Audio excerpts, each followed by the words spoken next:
Are you a property investor and considering future and your options with your property investment? Thinking about whether you should sell in today's market or whether or not you should hold on? Well, this is an interesting article that we found on realestate.com, and a quote from it is: investors' major reasons for selling over the past year were changing tenancy laws, 43%, interest rate rises, 40%, negative cash flow, 23.2%, and offloading an underperforming asset, 18%. The title of this article, written by Aidan Devine, was first published the 12th of September 2023. Mass Exodus: Why Investors Are Jumping Ship. Found on realestate.com.au. Australia is losing critical rental stock at a time when it's needed more than ever due to record migration. Alarming new polling has revealed almost 1 in 8 investors across the country sold a rental property over the past year, with 73% of the properties selling to owner-occupiers. New South Wales investors accounted for about 20% of the sales, according to the survey by the Property Investment Professionals of Australia,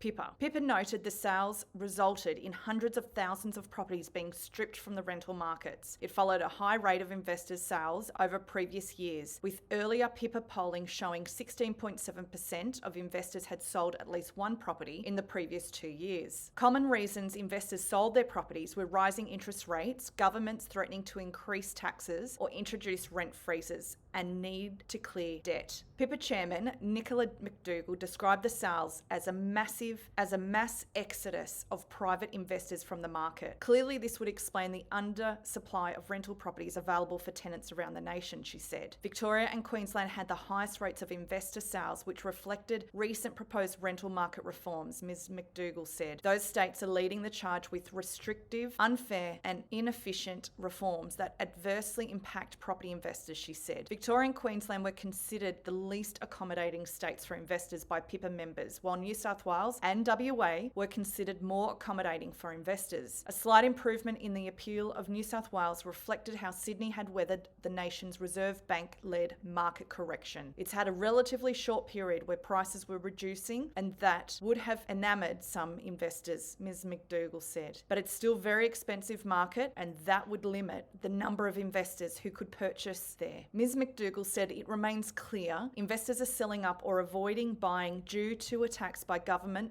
disguised as reform that make owning a rental difficult. Investors' major reasons for selling over the past year were changing tenancy laws, 43%, interest rate rises, 40%, negative cash flow, 23.2%, and offloading an underperforming asset, 18%. Other popular reasons were governments increasing or threatening to increase taxes, duties and levies, 47%, and talk of rental freezes, 34.6%. In a sign of more pressure to come for tenants, the survey found 38% of investors said it's likely they will sell within the next year. Our research shows 92% of investors are grappling with higher holding costs because of interest rates, higher mortgages and inflation, Ms. McDougall said. Despite that, 55% of investors said they were passing on just 10% or less of these higher costs to their tenants. Another 26.9% reported passing on 11 to 25% of extra expenses in the form of rent increases. This year's PIPA Property Investor Sentiment Survey heard the views of 1,724 investors during the month of August, which was a record response. If you are a landlord and you need some help with your rental property and your property is in Sydney, please reach out to us. We'd love to help you.